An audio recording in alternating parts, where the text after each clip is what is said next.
Assalamualaikum warahmatullahi wabarakatuh. Perkenalkan, nama saya Fitri Aulia Santi. Nama saya Nikmatul Hasanah. Kami berdua dari kelompok 5 ingin menjawab pertanyaan dari teman-teman mengenai Rukun iman dan ihsan. Yang pertama yaitu pertanyaan dari Rani. 1. Contoh perilaku mengimani rububiyah Allah. 1.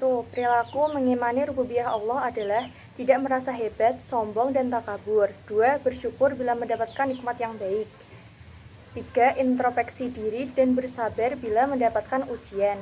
Dan yang keempat, meyakini bahwa segala yang kita miliki itu bukan karena kita bisa, namun karena kuasa Allah memberikan kebisaan kepada kita.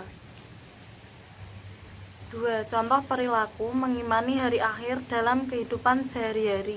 Perilaku mengimani hari akhir. 1. Senantiasa berhati-hati dalam menjalani kehidupan di dunia. Kedua, menghormati dan menjunjung tinggi martabat orang tua. Ketiga, memperbanyak pertemanan yang positif, serta menghindari pertemanan yang menjerumuskan pada perbuatan dosa. Nomor 3. Contoh perilaku yang menunjukkan akhlakul karimah. Perilaku yang menunjukkan akhlakul karimah adalah mematuhi perintah Allah, berbakti kepada orang tua, bersikap baik dan menolong sesama, santun dalam berbicara, menjaga amanah dan menepati janji. Kedua, yaitu pertanyaan dari Egi. 1. Bagaimana cara menerapkan ihsan pada diri sendiri? Cara menerapkan ihsan pada diri sendiri yaitu membiasakan diri berlaku baik, menjauhi maksiat, menjalankan perintah Allah Subhanahu wa Ta'ala. 2. Sebutkan contoh perilaku ihsan. Contoh perilaku ihsan yaitu khusyuk dalam beribadah, senantiasa takut jika berbuat dosa, menyembah Allah semata dan tidak menyekutukannya.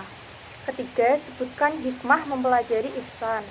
Hikmah mempelajari ihsan yaitu mendapatkan balasan berupa pahala dari Allah, mendapatkan rahmat serta ridho dari Allah, dijauhkan dari kesulitan.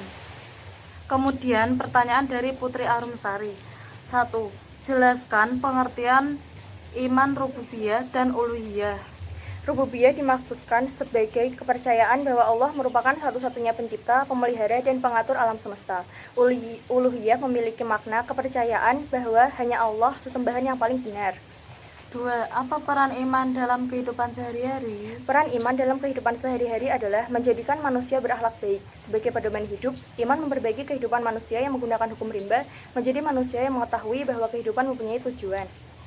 3. Apa makna Lauh Al-Mahfuz dan apa sifat-sifatnya? Lauh Al-Mahfuz yaitu kitab yang terjaga dan segala sesuatu yang tertulis di dalamnya tidak berubah atau rusak. Sifat-sifatnya tidak ada yang tertinggal atau terlupakan. Seluruh kehidupan di dunia tercatat di dalamnya. Seluruh informasi tentang manusia tercatat di dalamnya.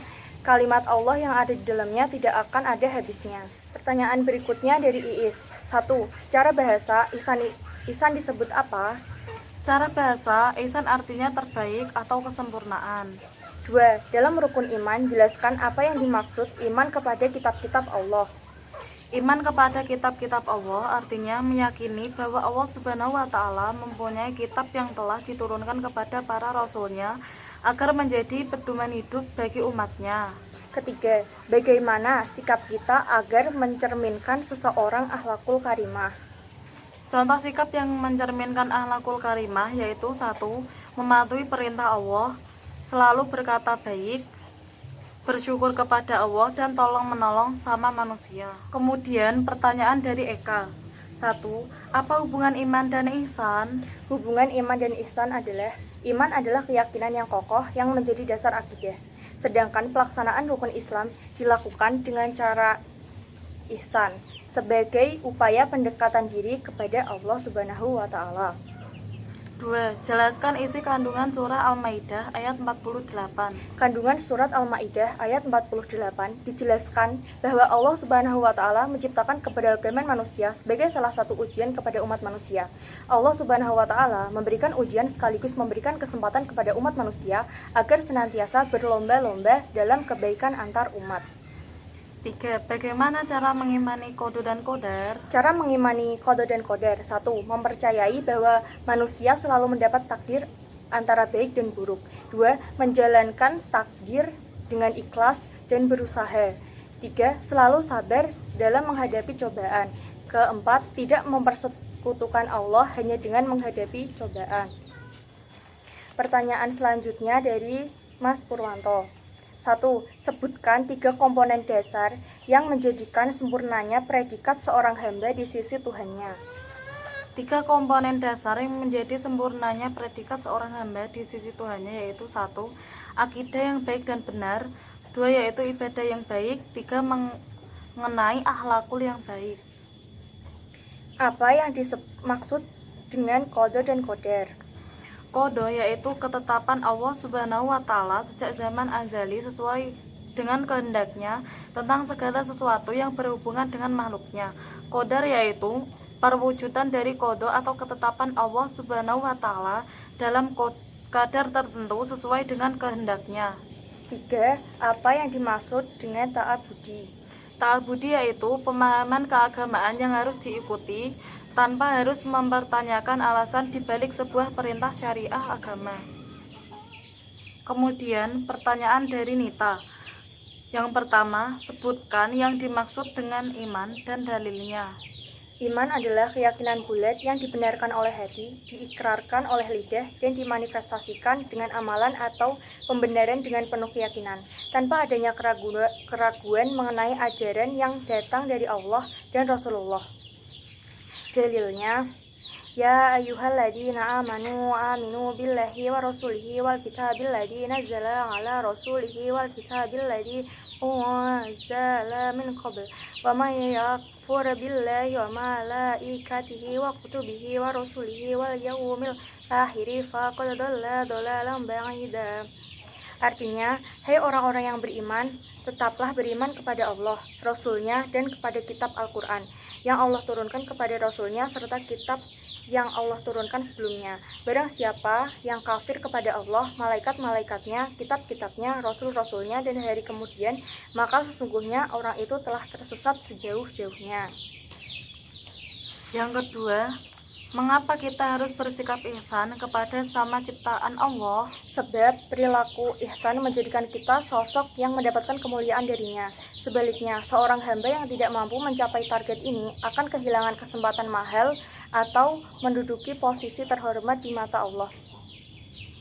3. Sebutkan manfaat iman kepada Allah. 1. Mendapatkan petunjuk kebenaran. 2. Mendapatkan kehidupan yang baik. 3. Mendapatkan pertolongan dari Allah. 4. Mendapat keberkahan. 5. Mendapat kekuasaan. Dan 6. Mendapatkan kemenangan. Pertanyaan berikutnya dari Munawaroh. 1. Jelaskan pengertian iman dan ihsan secara istilah. Iman adalah beribadah kepada Allah, malaikat-malaikatnya, kitab-kitabnya, rasul-rasulnya, dan hari akhir, dan beriman kepada takdir yang baik dan yang buruk. Ihsan adalah beribadah kepada Allah, seakan-akan hamba tidak melihatnya, maka dia melihat hamba.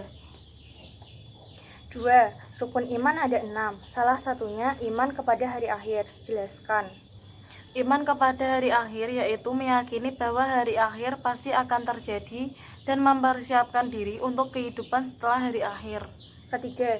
Beribadah seakan-akan melihat Allah. Jelaskan. Maksud dari seakan-akan melihat Allah yaitu beribadah dengan keilmuan.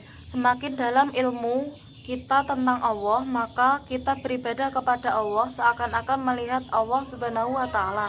Maka seseorang tidak akan sampai kepada derajat ini kecuali dengan keilmuan yang dalam, di mana seorang hamba mengenal Allah dengan pengenalan yang betul-betul dalam, mulai dari mengenal nama-namanya, sifat-sifatnya, perbuatan-perbuatannya, kesempurnaan sifatnya, dan lainnya. Pertanyaan selanjutnya dari Safira. 1. Bagaimana pendapat kalian jika ada seorang muslim yang ibadahnya bagus tetapi tidak bisa menerapkan perilaku ihsan dalam kehidupannya? Sempurnakah keimanan seorang muslim tersebut? Kurang sempurna, karena ihsan merupakan tingkatan tertinggi dalam Islam yang harus dilakukan seorang muslim. Kedua, bagaimana menurut kalian bahwa qada dan qadar atau takdir Allah telah digariskan? Bisakah berubah jika ada seorang muslim yang ingin dan berusaha untuk mengubah takdirnya? Qadar merupakan takdir Allah yang tidak bisa dirubah, tetapi qada masih bisa dirubah melalui adanya suatu usaha dan ikhtiar. 3. Bagaimana pendapat kalian jika ada seorang muslim yang berusaha khusyuk dalam menjalankan ibadah atau sholat, tetapi selalu mendapat gangguan hingga menjadi tidak fokus? Jadi, sempurnakah ibadah atau sholat yang dikerjakan oleh seorang muslim ini? Tidak sempurna karena dia masih tergoda dengan godaan salah tersebut. Kemudian pertanyaan dari Indah Suci. 1. Jelaskan tentang apa itu muhsin. Muhsin yaitu perilaku ihsan di mana orang yang berbuat ihsan. Yang kedua, bagaimana cara untuk selalu menanamkan sikap akhlakul karimah di dalam diri sendiri, keluarga, dan masyarakat? 1. Berbakti kepada orang tua. 2. Bersikap baik dan menolong saudara dan tetangga. 3. Mematuhi perintah Allah. Keempat, berbicara dengan kata-kata yang baik. 3. Apakah ketika kita mampu menerima dan memaafkan kesalahan orang lain itu termasuk dalam ikhlas? Lalu, bagaimana caranya supaya ikhlas itu ada dalam diri dan hati kita, tidak hanya di lisan saja? Ya, caranya yaitu membiasakan diri kita untuk selalu sabar dan ikhlas dalam menjalani kehidupan. Kemudian pertanyaan dari Anis. 1. Maksud mengimani rububiyah dan uluhiyah Allah. Mengimani rububiyah dan uluhiyah Allah adalah percaya bahwa Allah merupakan satu-satunya pencipta, pemelihara, pengatur alam semesta. Uluhiyah memiliki makna kepercayaan bahwa hanya Allah sesembahan yang paling benar. 2. Apa manfaat iman kepada malaikat? Manfaat iman kepada malaikat adalah meniru sifat malaikat yang taat beribadah kepada Allah, selalu melakukan perbuatan baik dan menghindari dosa, mempercayai adanya kehidupan setelah di dunia, mempercayai rezeki dari Allah, dan menyempurnakan iman kepada Allah. 3. Bagaimana pendapat Anda kepada orang yang berakhlakul karimah tetapi tidak ihsan? Orang yang berakhlakul karimah tetapi tidak Islam, maka keimanan seseorang tersebut kurang sempurna, karena ihsan merupakan tingkatan tertinggi dalam Islam yang harus dilakukan oleh seorang muslim. Kemudian pertanyaan dari Sahrinda. 1. Hadis apa yang menceritakan saat Rasulullah SAW menjawab pertanyaan malaikat Jibril yang menyamar sebagai seorang manusia mengenai iman, Islam, dan ihsan, dan bagaimana bunyi hadis tersebut? Bunyi hadisnya yaitu A'udzubillahi minasyaitonirrajim. Bismillahirrahmanirrahim.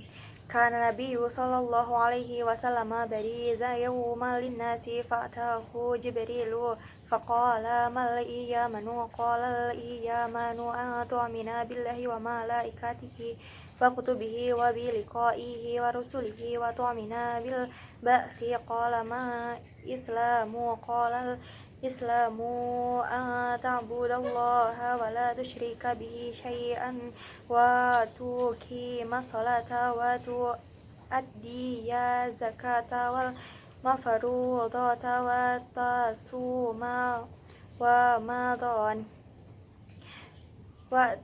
tasuma ramadana qala mal ihsanu qala an ta'budallaha ka innaka tarahu fa in lam takun tarahu fa innahu yaraka qala mata sa'atu qala mal as'ulu anha bi ya'lama mi'asaili wa uhbiruka an usharatiha idha waladat amatu rabbaha wa idha tatawala ru'atul ibilil buhmufil muayani fi khamsin la tahlamuhunna innallahu thumma talan nabiyyu sallallahu alaihi wasallam. Yang kedua, bagaimana tahapan manusia mengenal Allah? Cara manusia mengenal Allah yaitu 1. Kenali keberadaan Allah Subhanahu wa taala. 2. Kenali rububiyah Allah. 3. Kenali uluhiyah Allah. Dan keempat, kenali semua nama dan sifat Allah. 3. Bagaimana cara mewujudkan pernikahan yang sakinah mawaddah warahmah dan Ca- bagaimana cara untuk meminimalisir perceraian agar anak tidak menerima akibat buruk seperti kurang kasih sayang dan salah pergaulan? Cara mewujudkan pernikahan samawa yaitu saling menghormati, melindungi, dan mengingatkan dalam kebaikan rumah tangga. Cara meminimalisir perceraian yaitu mengusahakan ekonomi yang stabil, menanamkan iman dan ihsan dalam kehidupan rumah tangga, tidak selingkuh, menjaga keharmonisan rumah tangga.